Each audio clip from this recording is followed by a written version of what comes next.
Welcome to the Old Time Radio Netcast Network. I'm your host, Andrew Rhynes, and let's get into this episode.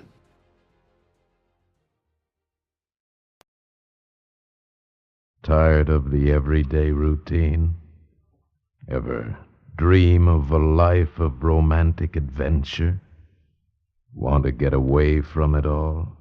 We offer you Escape. Designed to free you from the four walls of today for a half hour of high adventure.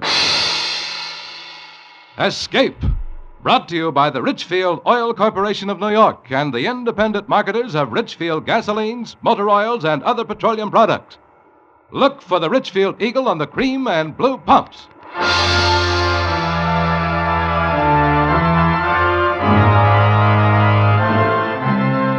Tonight, we escape to a small town on the California coast, behind whose scenes exists a world of terror, blackmail, and death.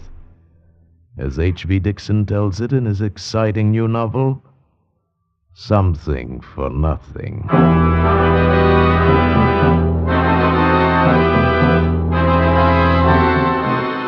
The moon wasn't up yet. It was after 9 and as dark as my pocket, and I was still 100 miles below San Francisco.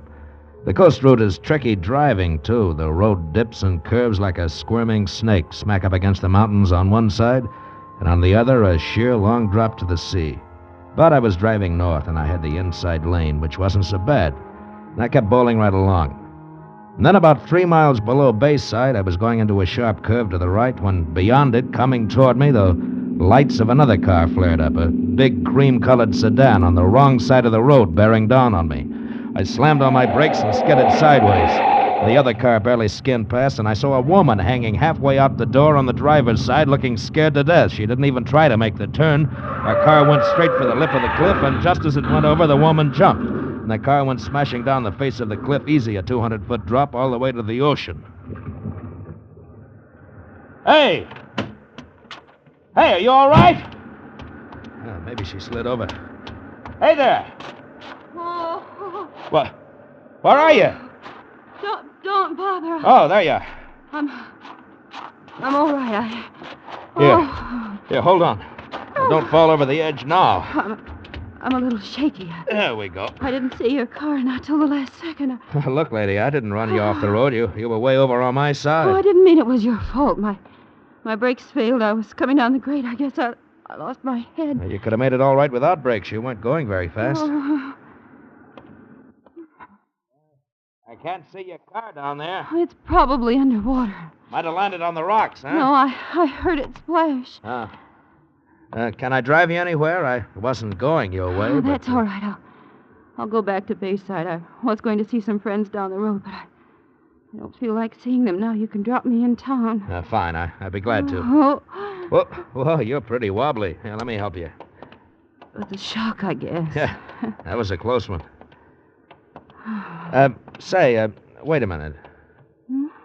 There wasn't anybody else in that car, was there? No, I was alone.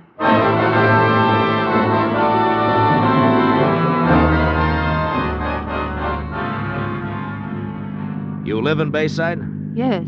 I might stop off there tonight, overnight. Well, you couldn't possibly find a room tonight. The tourist season started. Well, I might find something in a motel. Oh, I'm sure everything's full up, and it's easy driving beyond Bayside. No more mountains if you're going to San Francisco. Yeah, that's where I'm going. Do you live in San Francisco? Oh, I did when I was a kid. Lately, I've been living in L.A. I've been working in pictures. Oh. For a while, I thought I'd be another Clark Gable or a Robert Taylor or something. Every agent in town was after me, but you know how it is. It didn't pan out. Why not? You're handsome. Oh, sure. Too handsome. I photographed too slick. I saw I'd never be anything but third rate, so I got out. Yes, I suppose that's sensible. Well, welcome Bayside city limits. Now, where do I take you? Straight ahead. Huh? This is Surf Avenue. It'll take you through to the main highway. Well, where do you live? Oh, you don't have to take me there. Stop here. Well, why here? I'm going to the police station to report the accident. Well, don't you want me to go along and be a witness? Oh, no, I'm sure that isn't necessary. Have a nice trip to San Francisco. Thanks. You are going right through, aren't you? I guess so. Well, you'll be there in 2 hours. Yes, I know. Yes, well, thanks again, and goodbye. There was something funny about that dame. Something was worrying her besides that accident. The way she acted toward me, for instance.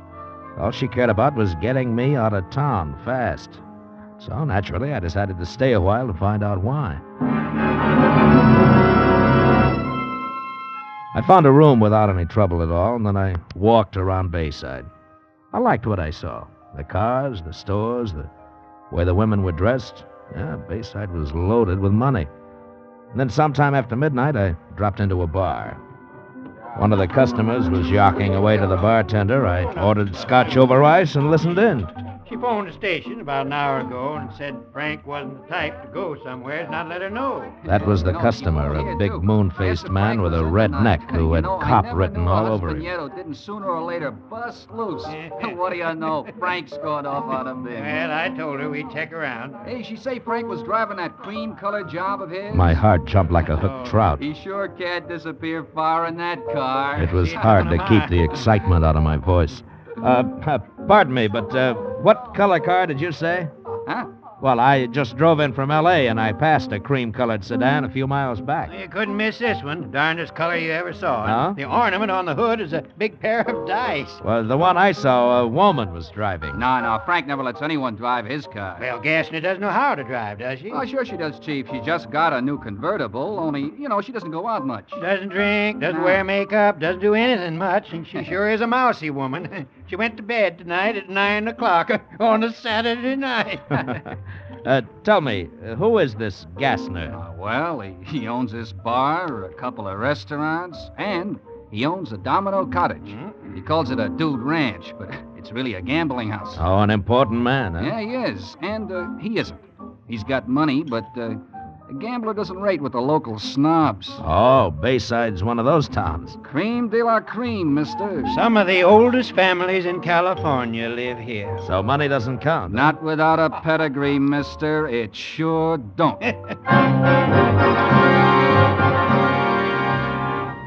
But money counts with me, especially easy money. To get something for nothing, that's the sweetest thing in life. Well, I finished my drink and went to the phone booth. First, I looked up Frank Gassner's address, 16 Yucca Drive, and I wrote it down. Then I put through a long-distance call to my pal Danny in San Francisco. He said he'd meet me in Bayside in a couple of days. When I left the phone booth, the redneck cop had left, and the bartender was getting ready to close up. I decided not to wait till morning to drop in at 16 Yucca Drive, so I paid the bartender and was halfway through the door when... Mr. Devon!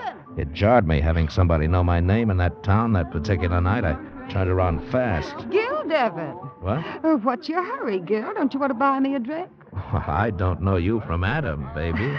Well, I know you. I know your name, rank, and serial number. Oh, I dropped that identification bracelet again, huh? In the phone booth. I went in right after you. Here you are. Thank you. The catch keeps coming open all the time. You ought to have it fixed. Yeah, I guess so. But every time I lose it, it gets back to me somehow. Well, how about my reward?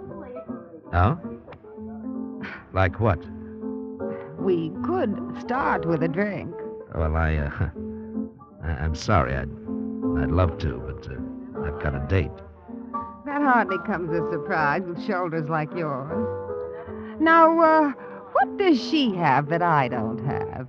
Only one thing, sweetheart, and it's not beauty. But what she has, there's no substitute for.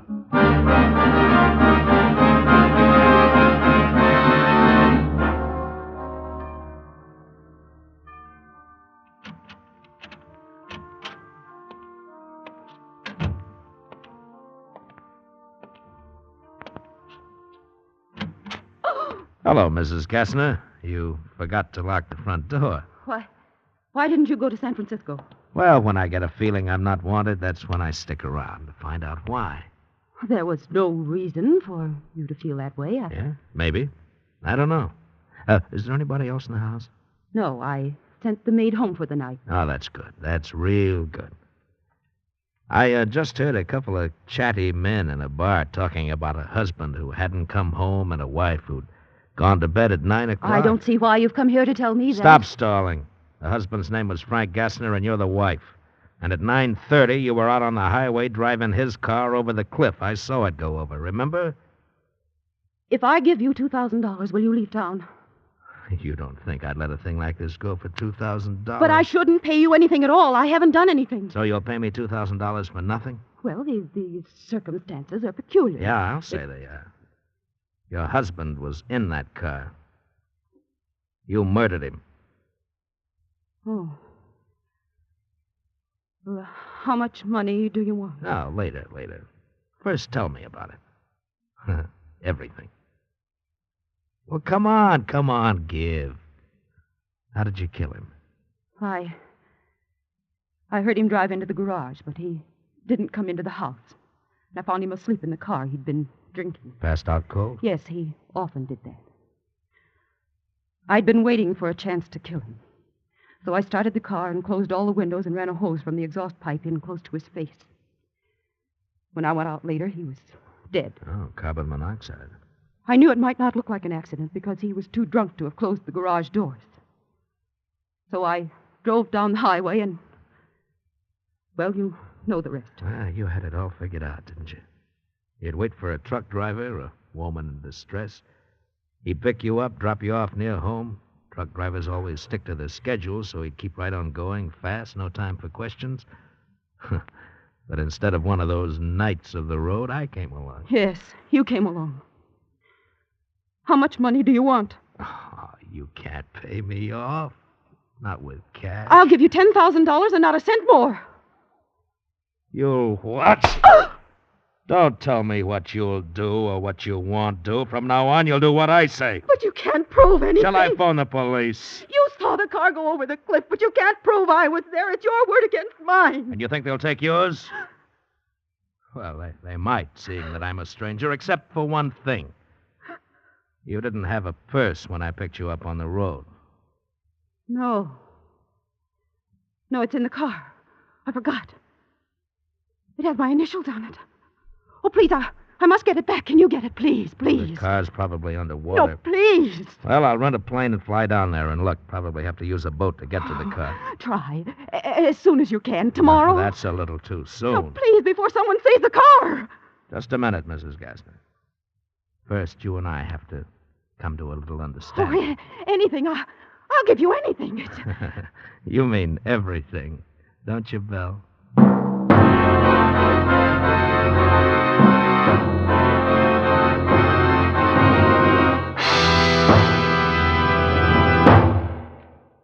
What is xylene? A petroleum chemist will tell you that xylene is one of the highest octane components of gasoline known to science.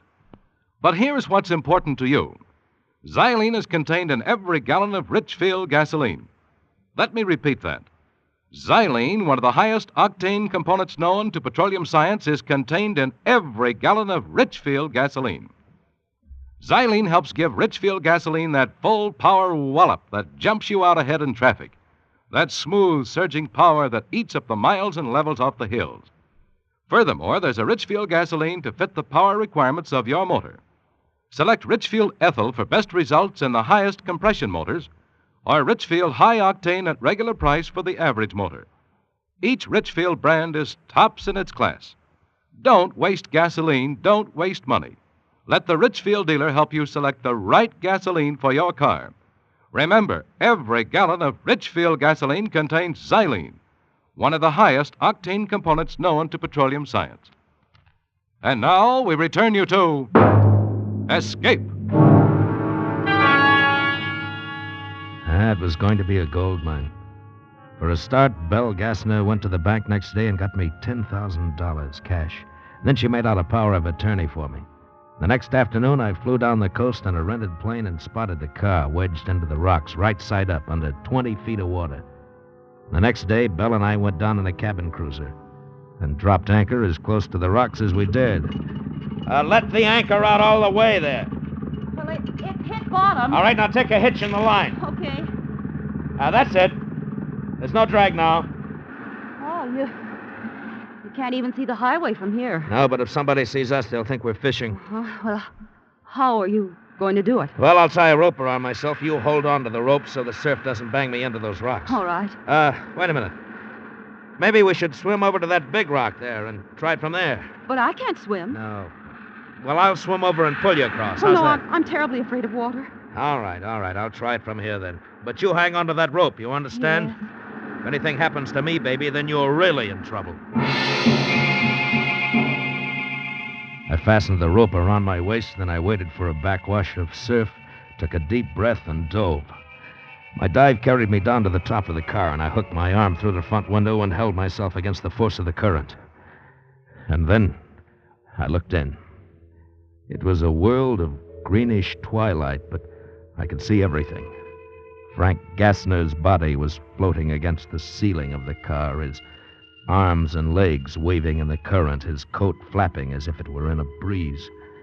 I looked away from the body and tried to find the purse. I hung onto the steering wheel and finally saw it on the floor, held on by the weight of the flashlight. When I went after it, the body brushed against me in a kind of a caress. I grabbed the purse, shoved myself out of the car, and struggled to the surface and clambered aboard. You've got it. Oh, thank heaven. Of all the fool women, you would leave something like this in the car. Well, I guess we should start back. Yeah. You know, it's funny. Now that you got my purse back, there's no way to prove I was in Frank's car. Doesn't that worry you? Not a bit, baby. I might refuse to go through with our deal. I might revoke that power of attorney. No, you won't.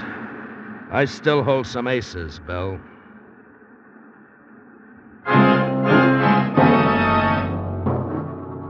That night I started playing those aces. Belle Gassner had never known a man like me, only a husband that she'd hated.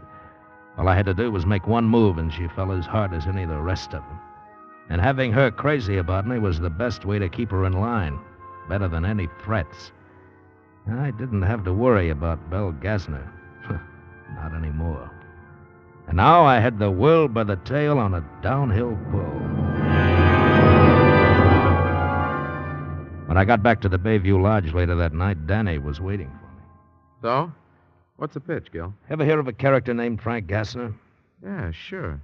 Had a place in Reno once. Last I heard, he had a gambling joint here. Why, you working for him? No, his wife. Huh? Gassner's missing. He took a powder, met with an accident nobody knows yet. So she's appointed me manager of the whole works with power of attorney. I want you to front for me, Danny. Why do you want to front? Well, I don't want to be known as a gambler. This is my big chance to live first class. I want everything that goes with it. Maybe I'll even join the racket club. Go social. Yeah, you always did have big ideas, Gil. How long is this going to last? Well, long enough. Well, suppose this Gassner shows up someday. He won't. Now, wait a minute, Danny. My hands are clean. I didn't do him, and I know what happened to him, but I'm the only one who knows. Yeah. Yeah, sure, Gil. Okay, I'll play along.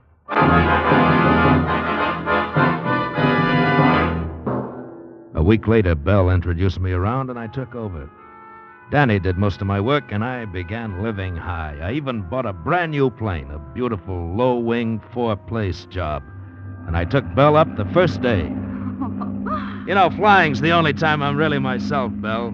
There's nothing like it. I know a little about it. Oh, you do? Uh-huh, I took lessons for a while. Frank was going to buy a plane. Well, how many hours do you have? Oh, almost 20. Oh, then you're soloed, huh? I wasn't very good. Just never could get the hang of it. Well, come on, try it. Take over. No. Oh, come on. Do you think I can? Why, sure, it's a cinch. Well. There we go. Oh. Yeah, that's very good. Now, try a turn to the left. Huh? Oh, no, not too steep. There we go. You got the feel of it? Oh, it's fine. Why, it's wonderful. Yeah, sure it is. You must have had a bad instructor. But now, baby, you've got me.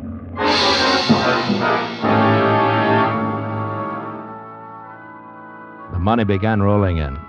I bought a bachelor house on the beach. I joined the racket club. It seemed like there was no end to the good things I'd heard about and never known.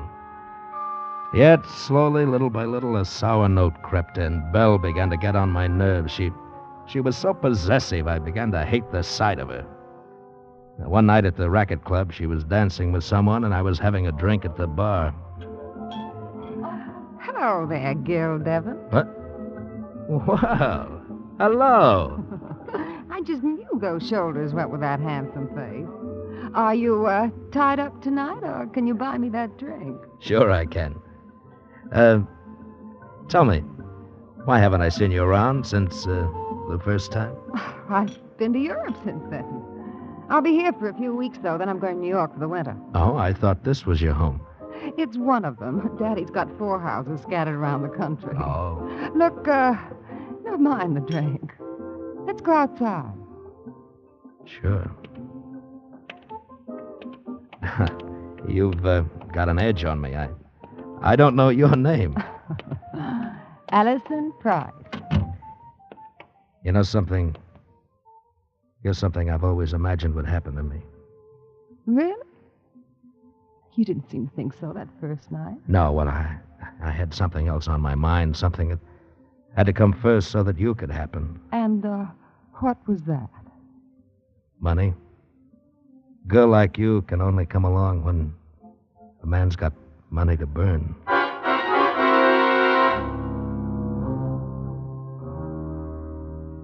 And on the way home that night, I was in real trouble. Where were you? I saw you leave with Allison Price. I told you, Belle, we were outside talking. I warn you, Gil. If you ever think of leaving me, I'll go to the police and tell them we both killed Frank, and I mean it, Gil. Oh, calm down, Belle. I'm not interested in that Price girl. Are you sure? Why, sure. As soon as you're legally a widow, we'll get married. That's a promise, Belle. I felt like a steel trap had closed on me. That Belle was dangerous. She had to be handled right. I planned everything down to the last detail and then waited until one night pretty late. Yeah, Gil, they found him. what are you talking about? Found who? Gassner. Gassner's body's been found. The car's down the road a ways at the bottom of a cliff. Somebody spotted it from the air. It must have been an accident. Yeah. Look, should I call Mrs. Gassner? Chief Arnold's not going to tell her till he's poked around. No, Danny. I'll call her. Thanks for letting me know.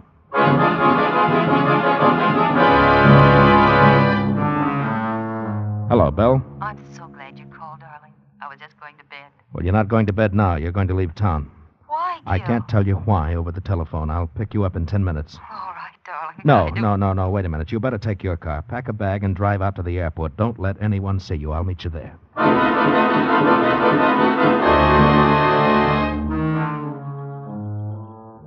They found Frank last night. Danny called. Oh, is that all? Well, what a relief. I couldn't imagine Wait a why minute, you'd... Belle.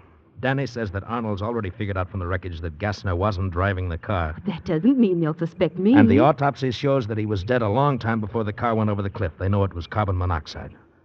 No. And somebody on your street saw you walking home that night. Then Chief Arnold knows I was lying. Oh, what'll I do? That's why I asked you to meet me out here. You can take my plane. But I'm no pilot, Gil. You can do it, dear. You can fly up the coast past Frisco across the state line to Medford, Oregon. What shall I do there? Stay there. You'll be out of the state. Then when I straighten things out, you can come back. But I can't do... It's the only thing to do, Belle. Now, trust me, darling. It was barely dawn, and there wasn't a soul around. Belle stayed in her car while I got the plane ready. I rolled it out of the hangar and parked it just over a water drain, and then I opened the valves to the gasoline tanks and let almost all of it drain out, so she'd have only enough fuel for 15 minutes of flight. I rolled the plane out on the runway and got it warmed up, and then Belle ran across, and I helped her climb in. Now, just follow this course I've marked, dear. Yes? Stay over the ocean at least an hour. Why, Gil? Well, I don't want you spotted. It's safer that way. oh. This engine runs like a wristwatch. All right, darling. Oh, Gil. Oh, you're okay, honey. Don't worry about it. Now, depend on me. Now, don't start crying, dear. You have to get out of here. Gil. Goodbye, darling.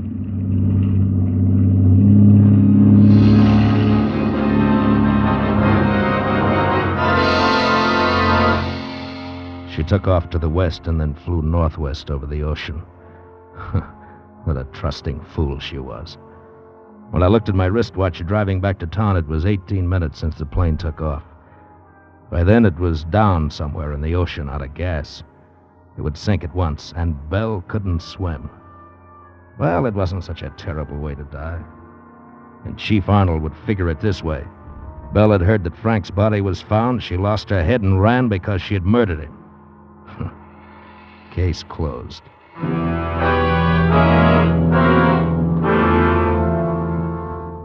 It was a nice day. Nice day to take Allison swimming, or for a drive up the beach. When I got to town, nothing was open yet except the drugstore, so I stopped and bought a paper, folded it under my arm, and started back to my car. And then I spotted Chief Arnold coming toward me, grinning like an ape. I wondered what was on the old fathead's mind. Hey, Mr. Devon. What? Whoa, there. Well, hello, Chief. You look happy about something. Gil Devon. I arrest you for the murder of Frank Gassner. What? Are you nuts? What gives you the idea that I had anything? Ever seen this before, Devon? Sure. That's my Army identification bracelet. I haven't seen it for weeks. I'm always losing it. Well, it's handy for us cops that you do. This time you lost it in Frank Gassner's car. Say, isn't that Allison Price? Well, I'll be darned. She's got under your skin, too. Shut up. Shut up, you flat-foot. Geer! Come here, I want to talk to you. Oh, beautiful girl. And so near. So near. And yet so far.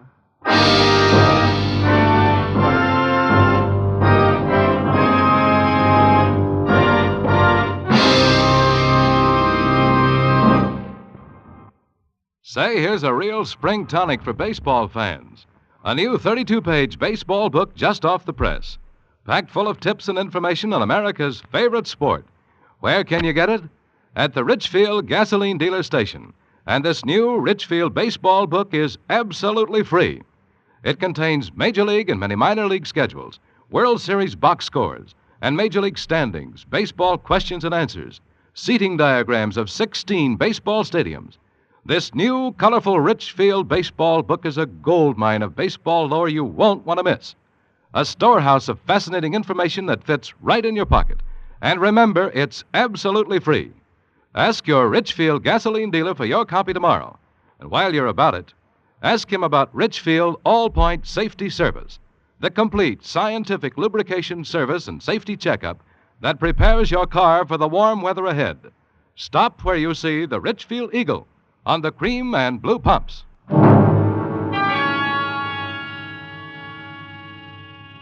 Escape is produced and directed by William N. Robson and has tonight presented Something for Nothing by H.V. Dickson, adapted for radio by Sylvia Richards. Featured in the cast were Bill Conrad as Gil, Ann Morrison as Belle, Frances Chaney as Allison, Will Geer as Arnold, Rick Vallin as the bartender, and Paul Frees as Danny. Special music was arranged and played by Ivan Ditmars. Next week. You are being whirled through the streets of New Orleans by the gay revelers of Mardi Gras. But somewhere in the crowd, dressed as a clown, is a murderer. Your murderer, from whom there is no escape.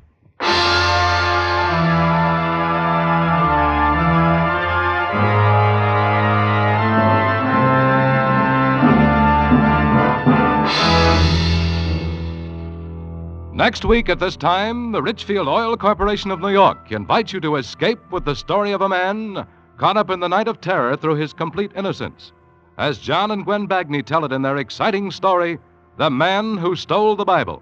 Be listening. Goodbye then until this same time next week when once again we offer you Escape. I'm Hanlon speaking. This is CBS, the Columbia Broadcasting System.